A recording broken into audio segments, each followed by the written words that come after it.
Hello, Hamilton. Today is Wednesday, April 8th. Thank you for tuning in for another story with me. I hope that everything's going well this week. You've had 2 days to get to log on to Seesaw, do the activities your teachers have there. I hope you're kind of working out the kinks, making sure everything's working out. If you're watching this and you're having troubles connecting to Seesaw, have your parents email your teacher or Dojo message your teacher. They'll try and help you out as much as they can. So, we're going to be reading a cool story today. It's actually from a different season. This is a story that would be better read in the winter, but it's still a good one, so I thought we'd try it. We are going to be reading a story today called The Mitten.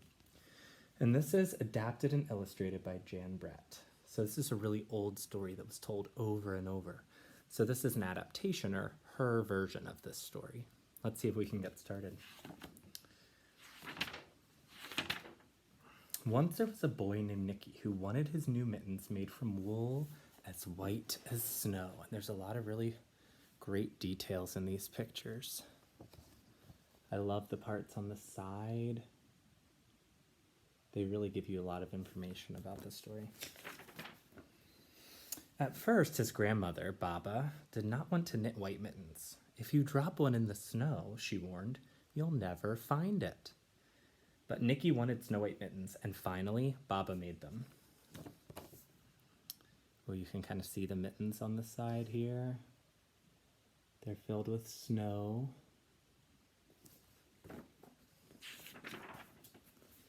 After she finished, she said, when you come home, first I will look to see if you are safe and sound, but then I will look to see if you still have your snow white mittens. So off Nicky went, and it wasn't long until one of his new mittens, dropped in the snow and was left behind. Oh, and if you look inside of the mitten cutout here, see an animal. Do you see where he dropped his mitten? It's what his Baba warned him about.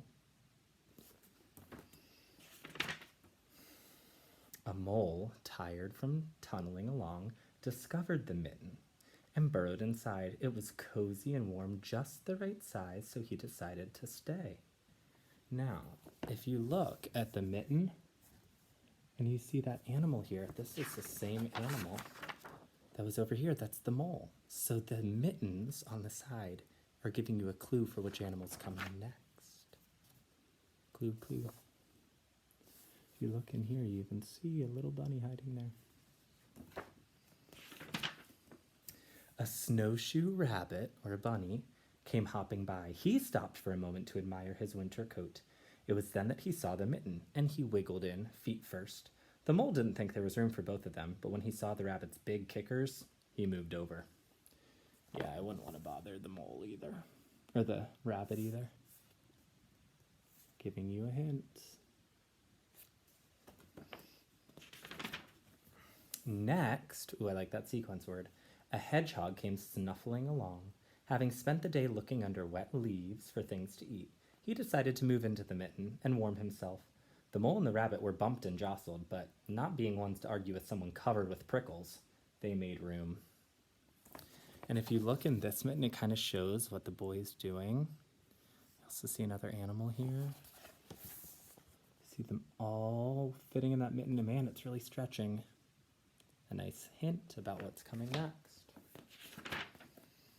As soon as the hedgehog disappeared into the mitten, a big owl, attracted by the commotion, swooped down. When he decided to move in also, the mole, the rabbit, and the hedgehog grumbled. But when they saw the owl's glinty talons, they quickly let him in. Talons are another word for the claws on his feet.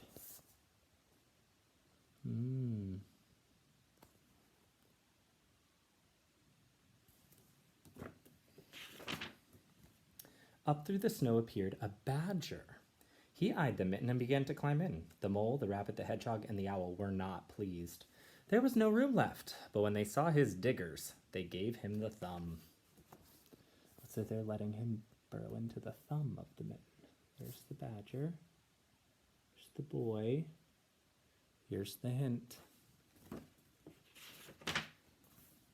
It started snowing, but the animals were snug in the mitten. A waft of warm steam rose in the air, and a fox trotted by, stopped to investigate. Just the sight of the cozy mitten made him feel drowsy. The fox poked his muzzle in. When the mole, the rabbit, the hedgehog, the owl, and the badger saw his shiny teeth, they gave the fox lots of room. There's the fox fitting into the mitten. Oh boy. A great bear lumbered by. He spied the mitten all plumped up. Not being one to be left out in the cold, he began to nose his way in. The animals were packed in as tightly as could be, but what animal would argue with a bear? The mitten swelled and stretched. It was pulled and budged to many times its size, but Baba's good knitting held fast. Look at that mitten. And look at what's coming. Along came a meadow mouse, no bigger than an acorn. She wiggled into the one space left and made herself comfortable on top of the great bear's nose. Oh, and if you look here, look, he's realizing he lost a mitten. Uh-oh. The bear, tickled by the mouse's whiskers, gave an enormous sneeze. Ah, ah, ah, choo! The force of the sneeze shot the mitten up into the sky and scattered the animals in all directions. Oh my goodness.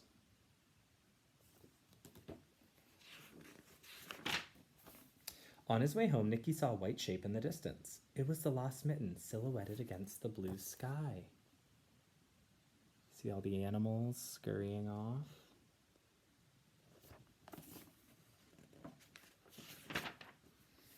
As he ran to catch a snow white mitten, he saw Baba's face in the window. First she looked to see if he was safe and sound, and then she saw he still had his new mittens.